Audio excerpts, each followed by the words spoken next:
អ៊ុយក្រែនគឺជាប្រទេសដែលមានផ្ទៃដីធំជាងគេលំដាប់ទី2នៅអឺរ៉ុបបន្ទាប់ពីរុស្ស៊ីហើយនៅក្នុងចំណោមប្រជាជនអ៊ុយក្រែនទាំងប្រមាណជា44លាននាក់នៅក្នុងពេលបច្ចុប្បន្ននេះមានមួយផ្នែកធំចាប់ពីភូមិភាគកណ្ដាលរហូតដល់ប៉ែកខាងលិចនិយាយភាសាអ៊ុយក្រែនចំណែកមួយផ្នែកខាងកើតនិយាយភាសារុស្ស៊ីចាប់តាំងពីផ្ទុះសង្គ្រាមនៅអ៊ុយក្រែនមក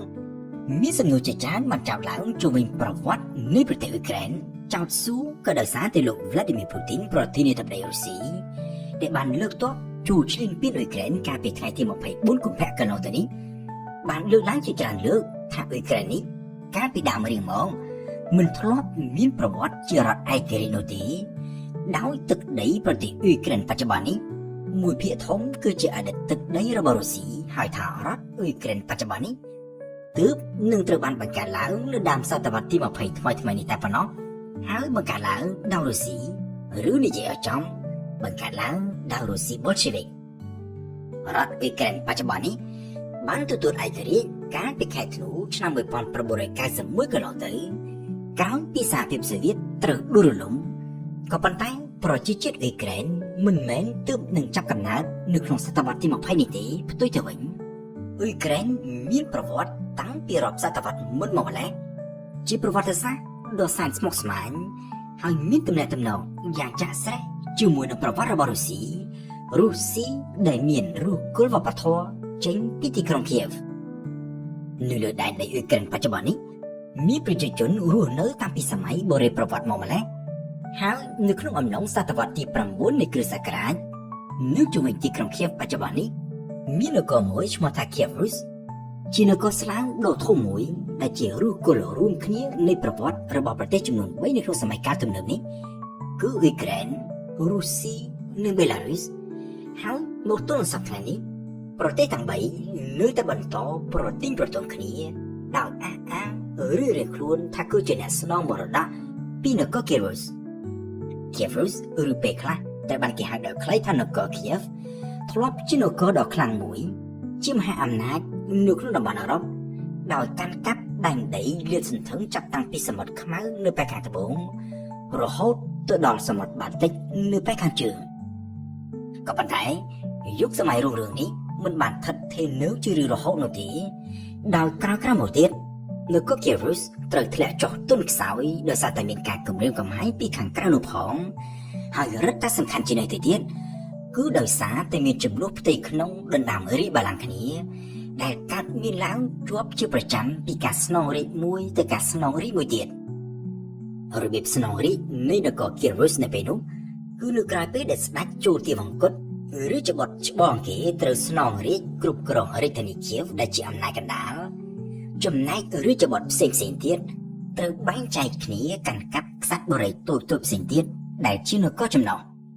បន្តែម្ដងពីការស្នងរាជមួយទៅការស្នងរាជមួយទៀតចំនួនដណ្ដើមអំណាចគ្នារវាងខ្សាត់បរិយនិងខ្សាត់បរិយក៏ដូចជារវាងខ្សាត់បរិយនិងអំណាចកណ្ដាលលើរាជធានីគៀវចេះតែបន្តកាត់មានឥតឈប់ដែលជាហេតុធ្វើឲ្យគៀវរុសត្រូវបែកបាក់គ្នាបន្តែម្ដងរហូតដល់ពេលមួយត្រូវបែកខ្ញែកគ្នាទាំងស្រុងនៅក្រៅការចូលឈ្លានពានរបស់ពួកម៉ុងហ្គោលនៅពាក់កណ្ដាលសតវត្សទី13ចេញពីការបាក់បែកនៃនគរគៀវរុសនេះគេឃើញអតីតក្សត្របរិយមួយនៅប៉ែកខាងកើតគឺមូស្គូឬពេលខ្លះត្រូវបានគេហៅជាភាសាអង់គ្លេសថាមូស្គូវីបានចាប់ផ្ដើមលេចមកឡើងជានគរដែលមានការរីកចម្រើនកាន់តែខ្លាំងពីមួយថ្ងៃទៅមួយថ្ងៃចំណែកនៅប៉ែកខាងលិចឯនោះវិញគៀវនៅតែបន្តធ្លាក់ចុះដុនដាបកាន់តែខ្លាំងរហូតដល់ពេលមួយនៅពាក់កណ្ដាលសតវត្សទី17នគរគៀវក៏ត្រូវរលាយបាត់មុខទាំងស្រុងដែលនៅត្រង់ដែនដីដែលជាប្រទេសអ៊ុយក្រែនបច្ចុប្បន្ននេះត្រូវបានគេពុះចែកទៅជាពីរនៅត្រង់ទន្លេញេតដោយខាងកើតទន្លេស្ថិតក្រោមការកាន់កាប់របស់ម៉ូស្គូវីខាងលិចទន្លេស្ថិតក្រោមការកាន់កាប់របស់ប៉ូឡូញលីទុយអានីចំណែកនៅប៉ែកខាងត្បូងឯនោះវិញតំបន់គ្រីមេត្រូវស្ថិតក្រោមការកាន់កាប់របស់ពួកតាតាដែលជានគរចំណុះរបស់ចក្រភពអូតូម៉ង់ក្រោយមកទៀតនៅចុងសតវត្សទី18មូស្គូឬមូស្គូវីដែលនៅពេលនោះកំពុងតែឆ្លងកាត់នៅយុគសម័យដ៏រុងរឿងคล้ายទៅជាចក្រភពដ៏ខ្លាំងមួយគឺចក្រភពរុស្ស៊ីក៏បានចូលកាន់កាប់តំបន់គ្រីមេពីពួកតាតាហើយបានវាយទីឆ្លងទន្លេញេតទៅប៉ែកខាងលិច រហូតអាចកាន់កាប់ដែនដីអ៊ុយក្រែនស្ទើរតែទាំងស្រុងដោយសល់តែមួយផ្នែកតូចប៉ុណ្ណោះនៅប៉ែកខាងលិចក៏ប៉ុន្តែដែនដីមួយផ្នែកតូចនៅប៉ែកខាងលិចនេះទៀតសោតត្រូវស្ថិតនៅក្រោមការកាន់កាប់របស់ចក្រភពមួយផ្សេងទៀតគឺចក្រភពអូទ្រីសនៅក្រោមការគ្រប់គ្រងរបស់ចក្រភពរុស្ស៊ីអស់រយៈពេលជាមួយសតវត្សឈ្មោះថាអ៊ុយក្រែនត្រូវបានគេហាមឃាត់លែងឲ្យប្រើ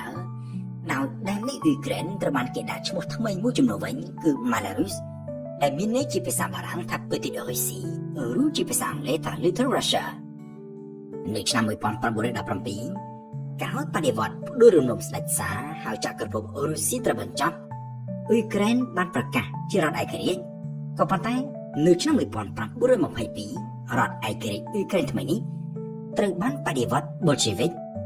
យកទៅដាក់បញ្ចូលនៅក្នុងសហភាពសូវៀតដែលទូតនៅបង្កើតថ្មីមានអ្នកខ្លះប្រហែលជានាំគ្នាយល់ថារុស្ស៊ីនិងសហភាពសូវៀតគឺតែមួយក៏ប៉ុន្តែតាមពិតទៅសហភាពសូវៀតគឺជារដ្ឋសហព័ន្ធដែលនៅក្នុងនោះរុស្ស៊ីធ្វើត្បិតតែជារដ្ឋធំជាងគេហើយមានអំណាចជាងគេក៏ប៉ុន្តែគ្រាន់តែជារដ្ឋសមាជិកមួយប៉ុណ្ណោះក្នុងចំណោមរដ្ឋសមាជិកទាំង15ដែលនៅក្នុងនោះក្រៅពីរុស្ស៊ីគឺមានអ៊ុយក្រែន បេឡារុស កាហ្សាស្ថាន ទូរ្កមេនីស្ថាន អ៊ូស្បេគីស្ថាន គីហ្គីហ្ស៊ីស្ថាន តាជីគីស្ថាន អាហ្សាបៃឡង់ ហ្ស័រជី អាហ្មេនី លីទូអានី អេស្តូនី លេតូនី និងម៉ូលដាវីម្យ៉ាងវិញទៀតប្រមុខដឹកនាំរបស់សហភាពសូវៀតនោះទៀតសោតធ្វើត្បិតតែបេដាស្ថាបនិកគឺលេនីនជាជនជាតិរុស្ស៊ីក៏ប៉ុន្តែប្រមុខដឹកនាំសហភាពសូវៀតក្រោមមកទៀតក៏មិនមែនសុទ្ធតែមានប្រភពចេញពីរុស្ស៊ីនោះដែរជាអានស្តាលីនមកពីហ្ស័រជីចំណែកនីកេតាគ្រូឆេវនិងលេអូនីតប៊ែតស្នេវគឺមកពីអ៊ុយក្រែន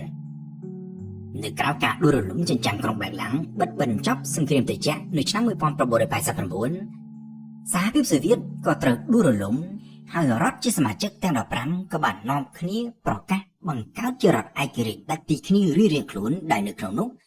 អ៊ុយក្រែនបានប្រកាសឯករាជ្យនៅថ្ងៃទី1ខែធ្នូឆ្នាំ1991បង្កើតទៅជារដ្ឋអ៊ុយក្រែនដែលទទួលបានការទទួលស្គាល់ជាលក្ខណៈអន្តរជាតិយ៉ាងពេញលេញរហូតមកទល់នឹងសព្វថ្ងៃនេះ